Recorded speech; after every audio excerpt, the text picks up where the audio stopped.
irmikli, bisküvili, enfes bir kremalı, bol meyveli tatlı hazırlıyorum. Buyurun birlikte hazırlayalım.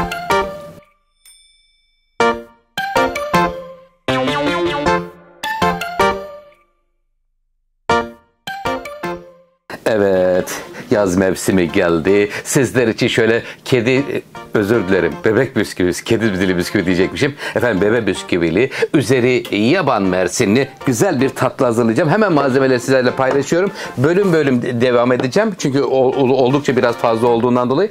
Burada 1 litre süt, 1 su bardağı toz şeker, 1 su bardağından 1 parmak eksik irmik, birer çay bardağı Hindistan cevizi, toz badem veya toz fındık da olur. 1 paket vanilya, 1 yemek kaşığı da tereyağı var. Öncelikle burada özel irmikli, Hindistan cevizi, bademli kremayı pişiriyorum. Ne kadar süt? 1 litre süt döküyorum. Bismillahirrahmanirrahim. Lütfen takipte kalın. Özel bir tatlı hazırlıyorum.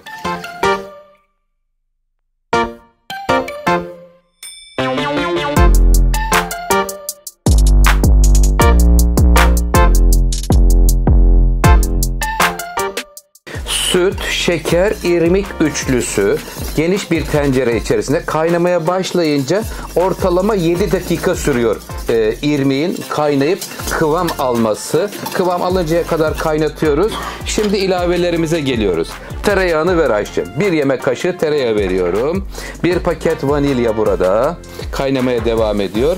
1 çay bardağı Hindistan cevizi, 1 çay bardağı toz badem veya toz fındık. Allah ne verdiyse.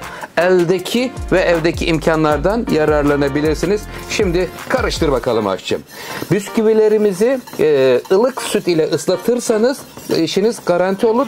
Bisküviyi önce ıslatın, bebek bisküvisini. Çünkü yumuşaması lazım ki kremayı sıcak olarak bisküvinin üzerine dökeceğim. Evet, ölçümüz, fırın kabımızın ölçüsünü hemen sizlerle paylaşayım.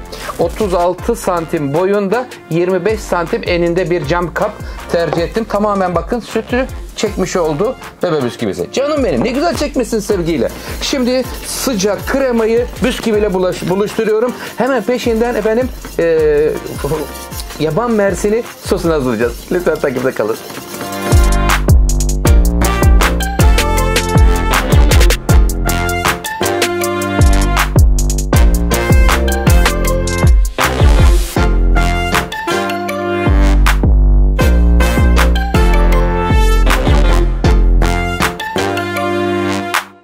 İrmik kremamız soğuyor bisküvisiyle birlikte. Şimdi sıra geldi yaban mersini sosuna. Burada 450 gram dondurucudan çıkmış yaban mersini var. Bismillahirrahmanirrahim. Al bakalım aşçı. Evet, hemen aldık tenceremizin içerisine, pişireceğimiz küçük tencereye.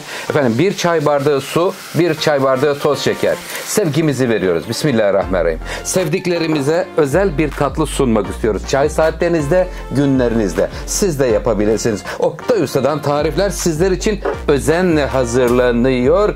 Evet Ayşe'cim, şimdi güzelce hemen karıştıralım nişastasıyla, şekeriyle.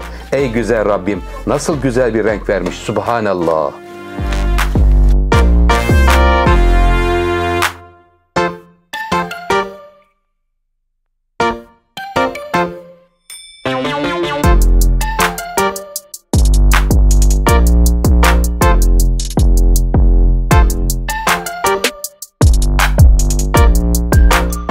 Bu tatlı favori bir tatlınız olacak.